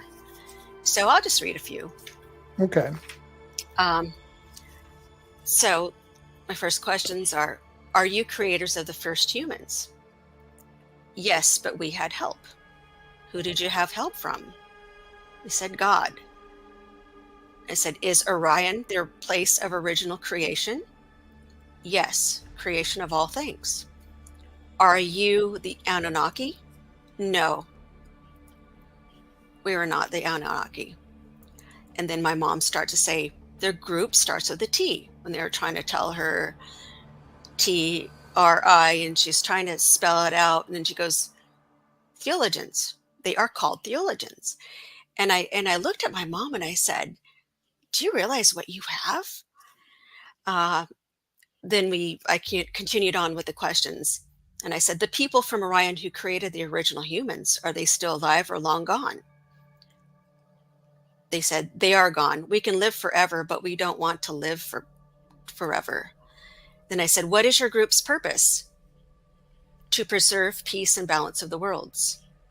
When you communicate with us, use both heart and mind. One is not good without the other. And I said, was there an advanced group that altered humans after they were brought to Earth? Yes, it was us. We want to keep a part of us in you, but after years, the DNA gets thinned out.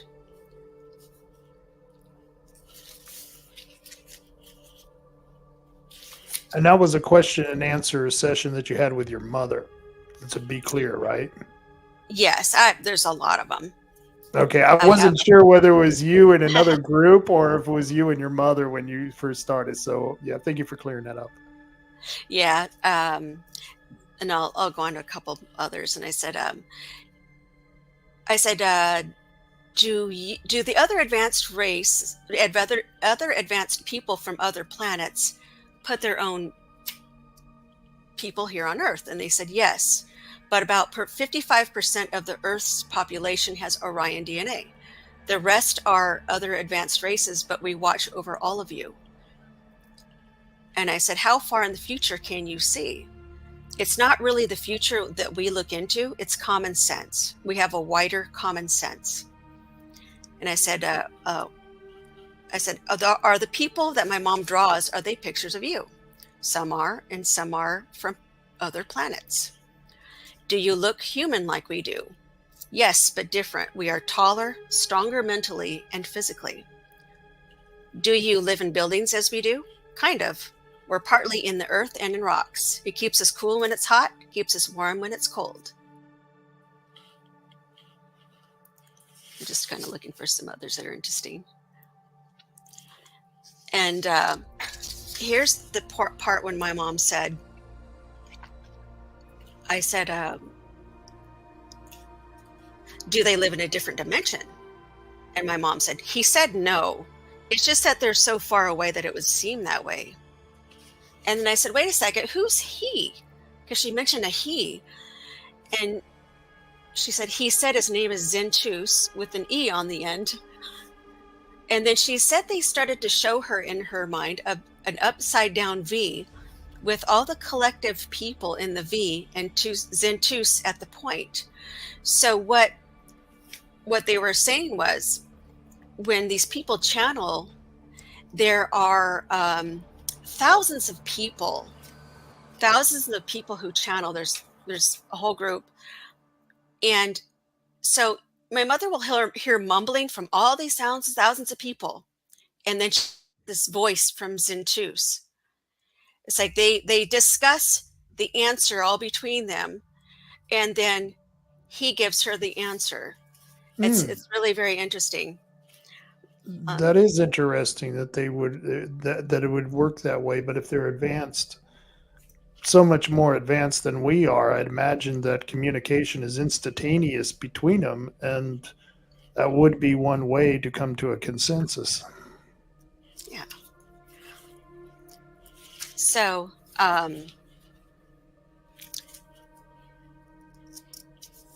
other than that, I want to know if you had any other questions. Well, I'll tell you what, this has been a very interesting interview, and it went very well. I think you've answered most of my questions. Those what I didn't ask, you pretty much covered it in the ending there. And I want to thank you for coming on the show. Before I get you out of here, though, first off, is there anything you want to tell my audience that you didn't get to tell them or that I didn't ask? Well, there's I have some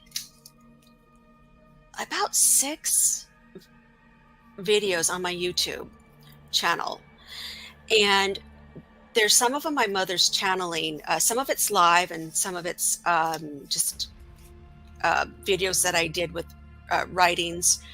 And I've only done a handful because I don't want to cloud it with a bunch of stuff, and I think they're really interesting. And you can hear her voice. Maybe one day we can get her. I've had her on shows as well before, and she's live channeled these people that speak through her. I'd be interested in that. Yeah. Would she be willing at some point in time in the future to come on the show and try something like that? Yeah. One of the things I wanted to mention too, because, I get it. It's hard for people to believe this. It sounds absolutely nuts. And I'm just going to say it. It does. And my mom and I, we don't blame people for not believing. And that's okay. But one of the things that also happened, I put it on video, and it's actually on my YouTube. And not that this is proof, but it's kind of something.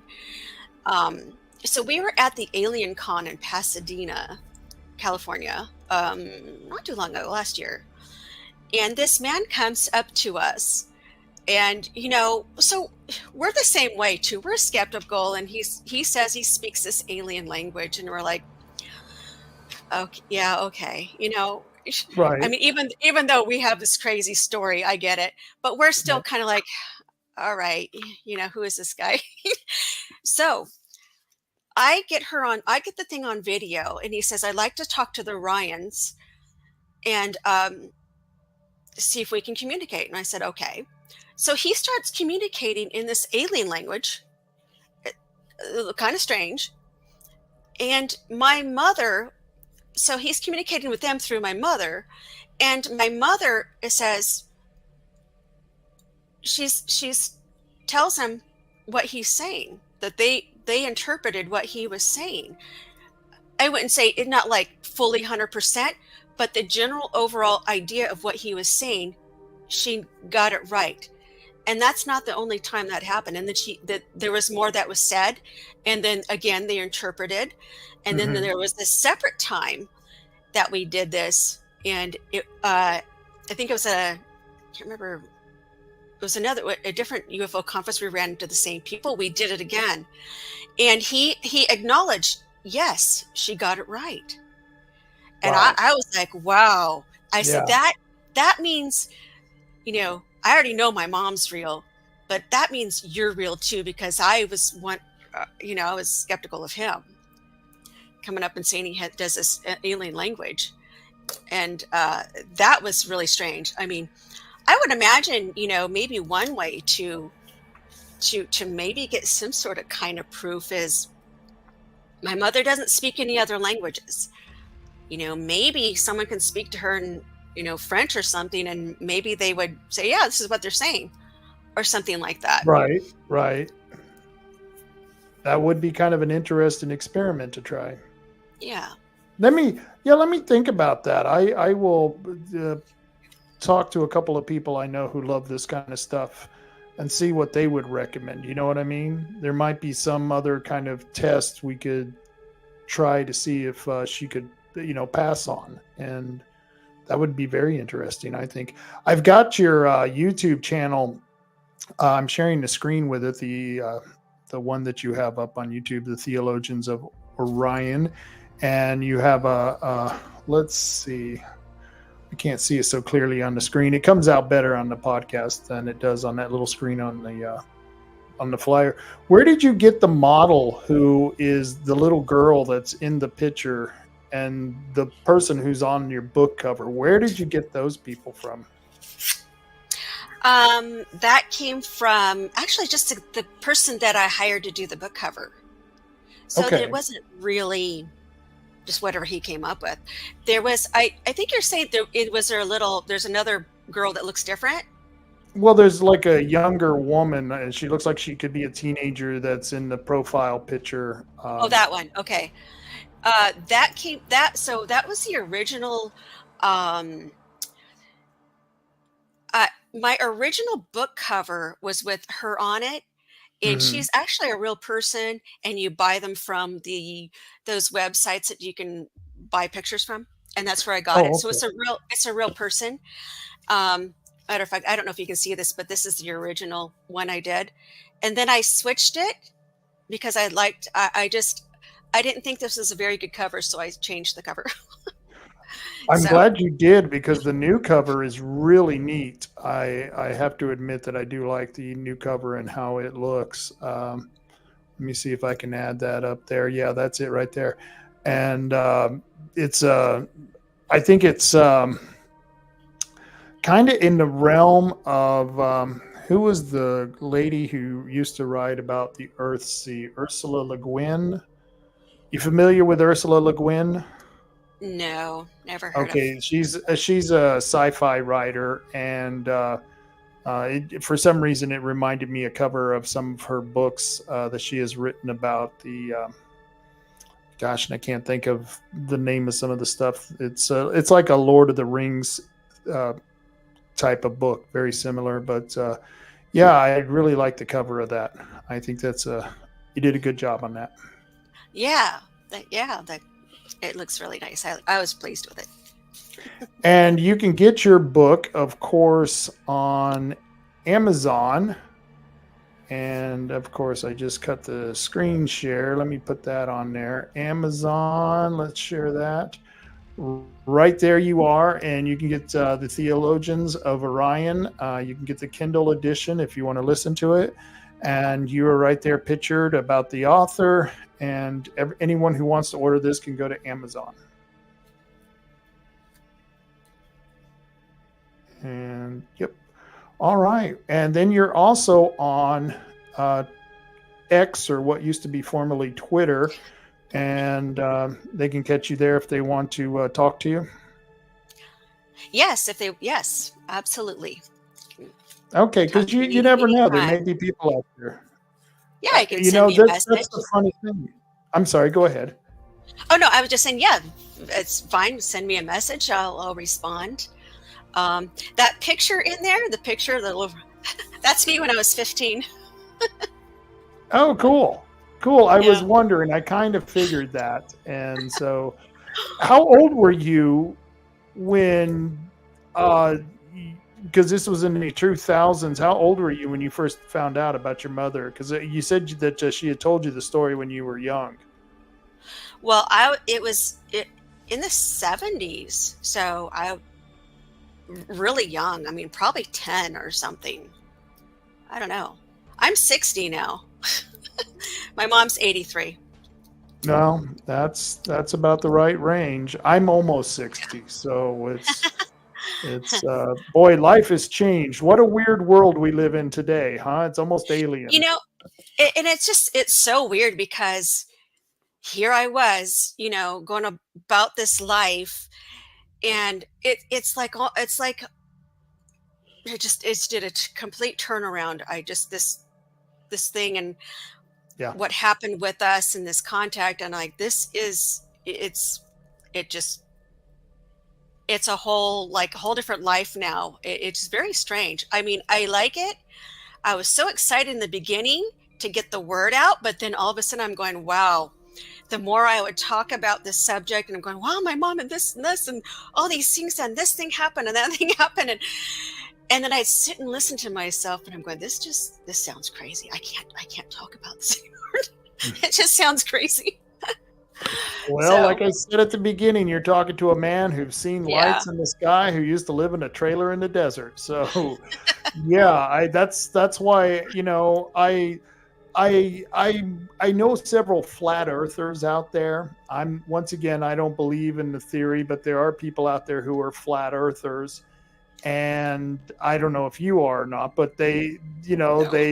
okay, so they have an interesting argument for why they believe what they believe, and I'm willing to listen to it. I'm willing to listen to anyone, especially some of them are my friends, and so I kind of got to go, okay, so I got to listen to this and wonder, does he really believe this, or is he messing with me? You know what I mean? It's just, but I do have a couple of friends who are flat earthers, and I don't know. In just this time and place now, I can't believe people are still buying into that theory, but who am I to judge? You know what I mean? I listen to all this stuff, and I will take what I can from it and try to do, because let's say you weren't even getting a message. Let's say this was all in your head and in your mother's head.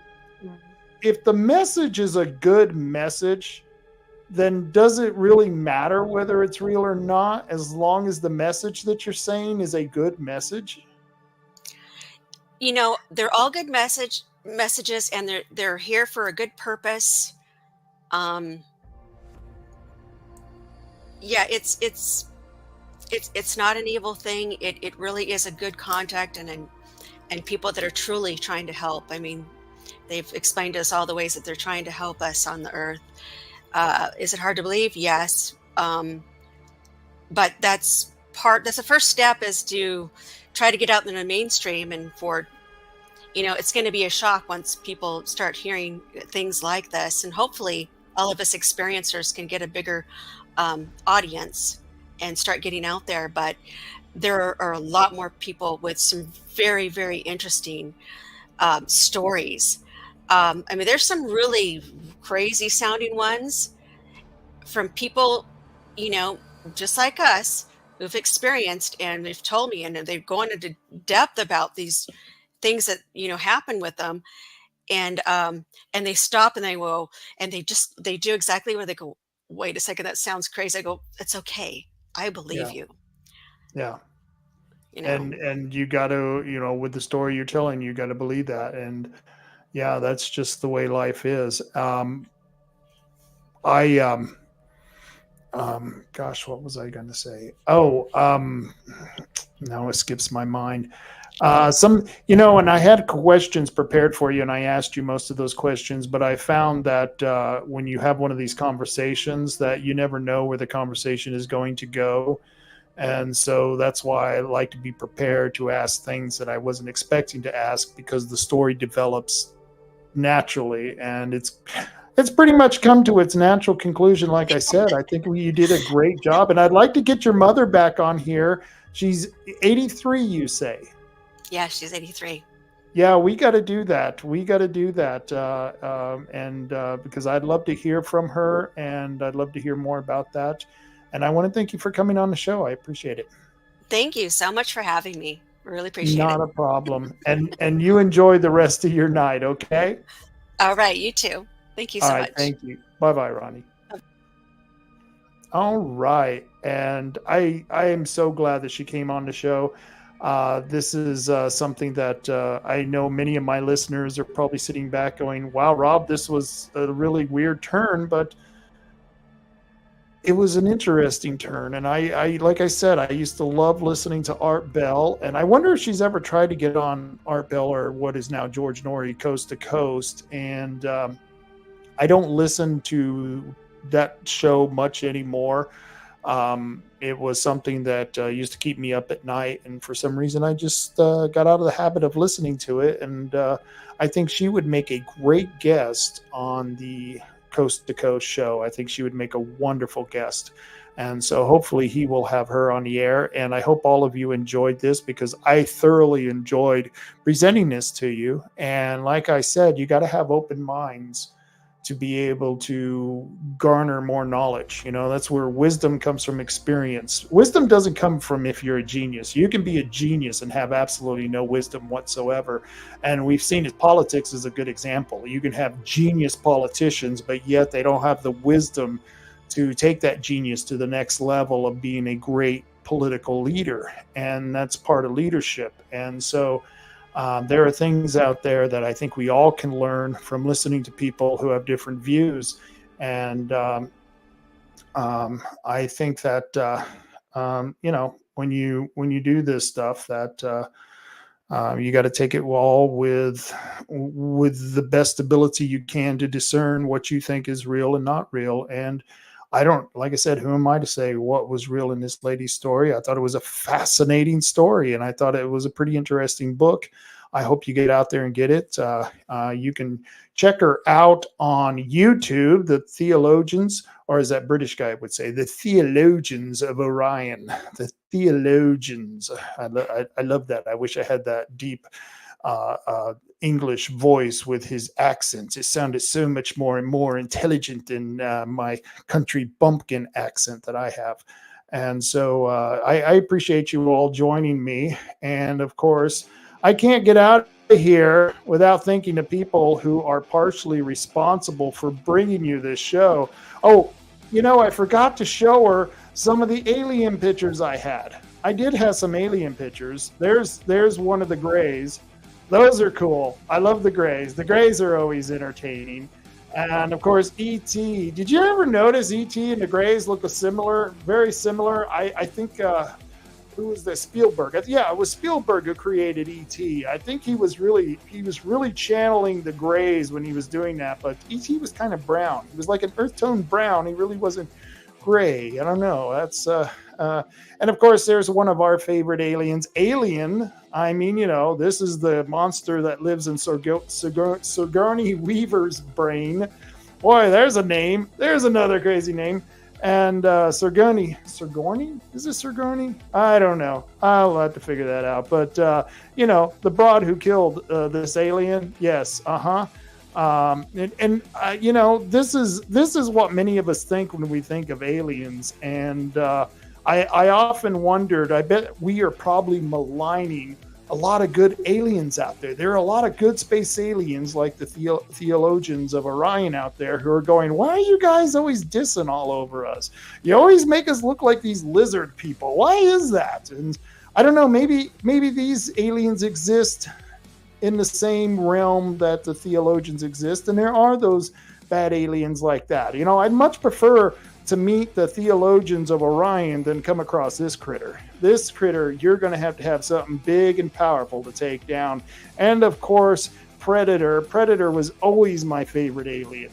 What can I tell you? I mean, Arnold Schwarzenegger, one of the best movies, Predator. If it bleeds, we will kill it, yes. We will pump it up.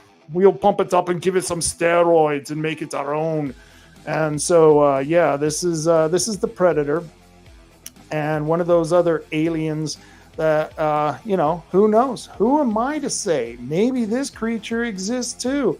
I don't know. But like I said, I'd much rather come across the Theologians of Orion more so than this critter right here. And so that's, I thought, I don't know why I couldn't remember not to show that when she was here, because those are some of the things that are going on in our neighborhood, the wonderful things that are going on in our neighborhood. And there's a lot of other things going on. I'm going to switch the channels a little bit back to politics. Oh, who am I lying? This is a lot back to politics. As you know, we got the windmills coming in, the wind turbines. They're going to take a whole bunch of our ocean and destroy our fishing industry to put in the wind turbines. And I think this is a bad idea. And of course, tomorrow we're having the Stop the Windmills rally, and you can catch us at high noon at the Coos Bay Boardwalk. This is tomorrow, folks. And as I promised you, we got new signs, new windmill signs, no wind turbines in Coos County. And you can catch us at the Coos Bay Boardwalk tomorrow at noon. This is Saturday, June 22nd, Highway 101 in Boardwalk. Anyone who lives in Coos Bay should know where the hell the Boardwalk is. That's where we always do those protests. It's a beautiful place, the Boardwalk, because some days you've got those protesters out there protesting against Israel, and then you've got other protesters who are protesting are actually rallying for one candidate or another candidate. We've been out there on different rallies, and we're having the Stop the Windmills rally. And so the boardwalk is a really cool place because it's the open market where the ideas of everyone can flow freely. And so it's really cool that all these different protests happen at the boardwalk. What an incredible history. I've been doing rallies or protests at the boardwalk come now 20 years, I think, almost 20 years I've been doing this. I've been active in politics, and I've seen, you name it. We've had Black Lives Matter rallies. We had Patriot rallies. We have seen the Trump rallies. I've never seen a Biden rally. Interesting. I don't know. Maybe that says something about that whole thing. But you know what I mean. We've had rallies. I think Drew Farmer, the city councilor who's running for commissioner, he had a rally out there. I don't know. It's a great place where everyone can go on their day that they pick on the calendar to say, hey, this is our opinion and this is what we're doing. So we're fighting against these windmills because we believe they're going to kill the whales, they're going to kill the birds, and they're going to do a lot of bad things to the crabs. Apparently, those crabs are attracted to the electric cables that have to be, put into the floor of the ocean. These huge cables that are going to have to go out to these windmills. Well, they cause a lot of problems for the crabs so that they don't develop properly. And we want properly developed crabs, okay? I don't know. Maybe I'm a crazy person saying crabs kind of look like aliens, don't they? Yeah, you look at crabs and lobsters and you got to think, I can understand why someone might draw an alien like the alien. You look at the crab and that's not much difference. I mean, I could imagine going to a planet and seeing a 100-foot size crab. We are the crab people. And, that would be scary as hell. But, we don't want those little creatures here destroyed. They make delicious food, I tell you. And so we want those creatures to stay around. And so that's why we're opposed to the windmills. If they worked, we would support them. But the proof that it doesn't work, the government has to pay for the majority of it, meaning us taxpayers. And they indemnify the companies who are leasing the call areas, meaning that if they lose money, that we have to make up the difference for the money they lost. They have no liability of losing money. Can you believe that? I wish I could get a contract with the government like that. We're going to do business with you, and if you lose money, we will still pay you. Only the government guarantees businesses that kind of garbage. So that should tell you right there, there's something wrong with these windmills. Like I said, if they worked, I would support them. These are not going to work, and they're going to destroy our fishing industry. So come out tomorrow, high noon, Coos Bay Boardwalk. I'd love to see you there. Bring your little American flag. No, we don't want any other political flags. Just your American flag. And we've got signs you can hold saying stop the windmills. And of course, I got to talk about some of the great people that are sponsors of this show. And of course, that's 3H Tree Service.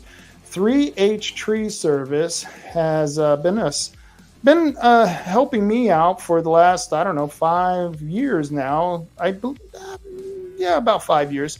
When I was on the radio, they were with me. They were a loyal group. When I got canceled, they stayed with me. And I'll tell you what, I appreciate these people. If you want to get your trees taken down, you got some of those problem trees. You got problem trees. In Oregon, we call those problem trees Antifa trees. Yes, Antifa trees. If you got some of those Antifa trees, the ones that are bug infested, disease infested, they're a liability. They can start a fire at any moment. You got trees like that? Well, you want to get rid of those Antifa trees? Call Matt Holman at 3H Tree Service, and he'll come out and take those problem trees right out of your yard with precision, like surgical precision accuracy. I mean, the guy's incredible. Call him at 541-294-1800. Once again, that's 541-294-1800 at 3H Tree Service. Tom and Giggs, they're over at 135 South Shoneman Street in Coos Bay, which is catty corner. If you know where the Devereaux Center is, it's on the same street, just catty corner from them. You know where the car wash is? They're behind the car wash. That's right. You can get your car worked on and then you can go wash it. That's right. Wash and work all in one place there. So go see Tom and Giggs, Tim over at Tom and Giggs. He can take care of all those automotive needs. They also have remote control cars. They have Tannerite. They have tonneau covers. They have wonderful sideboards for your car. If you need that for your car, you need lighting. You got those big light bars that I know you guys out there who love hunting. You love those big light bars. I wish you would turn them off when you get onto the highway. I don't know how many times I've gone down the highway and there's this big 4x4 truck with a big light bar on top, where the light bar is just blinding everyone on coming the other direction. Yeah, those light bars, they sell them there. And when you buy one, don't do that on the highway, but it's great for when you go hunting or you need that extra light. You go in four-wheeling in the desert, in the dark. I know you're going four-wheeling in the desert, in the dark, because you want to see the UFOs and maybe the Theologians from Orion. Maybe you could pick them up in the desert, in your four-wheel with the bright beams. You want to see the whole UFO if the UFO lands, and that's just one way to do it. But Tom and Giggs, go see Tim over at Tom and Giggs over there at 135 South Shoneman Street. And of course, Herbal Choices Cannabis. Yes, if you need any of those Herbal Choices, and I don't know, maybe there's a connection between, seeing UFOs and Herbal Choices. I don't know. Maybe there is. I don't know. Maybe it just makes you happier when you see the UFO. Maybe. I don't know. But for all your herbal needs, go check out Herbal Choices. What a great place. And I know people go, Rob, aren't you normally a conservative radio show host? Yeah, but I'm more of a libertarian who believes in everyone's freedom to make the choices that they want to make. And if your choice is to be out there using cannabis and herbal choices, the herbal choices that you want to make, I support that right. And to be quite honest with you, I think herbal choices is much better than drinking all that booze. Not that I want booze illegal, but I'm just telling you, have you seen someone drunk compared to someone who's high? Yeah, so actually Herbal Choices, the cannabis store, the dispensary, is probably saving a couple of people from being real jerks on the road. Maybe there's some of the jerks that are in those four-wheel drive trucks that are driving around with the bar lights on. That's right. You were drinking too much, and instead of drinking, you should have stayed at home after visiting Herbal Choices. I don't know. Just a thought there. Just a thought. And to completely change the subject, I want to thank my other big supporter, Oregon Firearms Federation, the only no-compromise gun group in Oregon. That's right. I believe that everyone should have their Second Amendment rights, even Hunter Biden.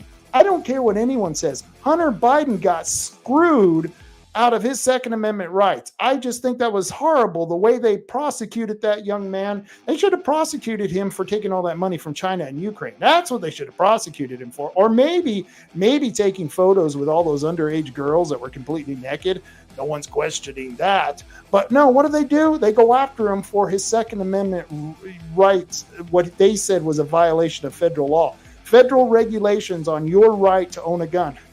Well, Oregon Firearms Federation, they fight for those rights, even Hunter Biden's right. I know you may think that's a bad thing, but it's a good thing because your rights are his rights, and that's what Oregon Firearms Federation is fighting for, your Second Amendment rights. They're the only non-compromised gun group in Oregon. Go check them out at OregonFirearms.org. I highly recommend that if you get a chance. And they're not my sponsors, but I like to mention them so that people can hone their skills, because if you do own a gun, you should become skillful at it so you don't shoot anybody in the wrong fashion. I guess you should only shoot people in the right fashion. I guess. I didn't say that. And that's Abandon Gun Club. Go to Abandon Gun Club. You can check them out at abandongunclub.org. They have a pistol range and a 5-stand trap shoot. It's a beautiful thing. If you got a trap shotgun, go out there. Those old guys, they are incredible with their shotguns. I mean, they're shooting 2, 3, 4 of those traps right out of the loop as they're just flying out there. Good stuff to learn. If you're going to be a gun owner, be a responsible gun owner.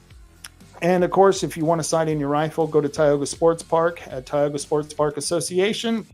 You can go to the TiogaSportsPark.org and find out when they're opening. That's the park that's right next to the dump.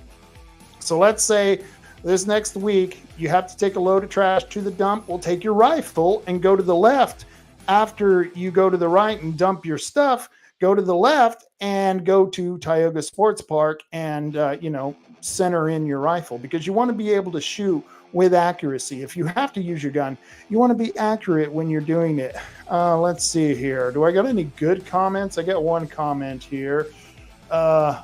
Oregon Outlaw, LOL, laugh out loud. Yeah, I think we all should just laugh out loud, because there's a lot to laugh out. But Oregon Outlaw, I want to thank you for joining me tonight. I want to thank all the rest of you who have joined me. And I will be here on Monday. I believe I'm going to be recording this part of the show with Diane Rich to talk about the county and the county wanting to pass the sales tax in lieu of a property tax. She's got her own ideas on that. I went to the meeting this past week. If you want to catch that meeting, go to my Facebook page at Rob Taylor Report. In fact, I'd recommend, if you want to catch this podcast, because this was a good podcast. Ronnie did an excellent show of promoting her book, Theologians of Orion. Now, see, I'm getting better at pronouncing that. Theologians of Orion. That's a really good name. I think she did good. She did good on the cover, and I think it's an interesting story. But you can find out more about that. And watch this podcast on Rumble or YouTube, and please share those podcasts with friends and family, and anyone else who might be interested, because I know there's a lot of people out there who don't always get to catch it. It's funny how the generations, the technology is just passing people by so much. There's a lot of people I know who are over 50 who and maybe over 60 who you ask if they watch Rumble or YouTube, and they look at your Rumble. What the hell is Rumble, boy? And you're trying to explain it to them. It's not like TV, but yet you can catch live streaming where it is like TV. You get programs that are kind of like TV. You get to watch things like this. And I like podcasts, especially my podcast, because, well, I got a lot of good information here, and you're going to want to find out a lot of this information. And you can find it out at robtaylorreport.com. And my podcast, the reason I like it is because it's live, it's real. We talk about issues that are affecting everyone, such as the Theologians of Orion. That could be affecting everyone right now, and you don't even know it. Or maybe you're one of the people who are getting messages from the theologians, and you don't want to come out. And now that you saw the Rob Taylor Report, you want to come out and tell everyone your story. That would be cool. And you can contact me, Rob, at robtaylorreport.com, if you want to tell that story, because I'd love to hear it.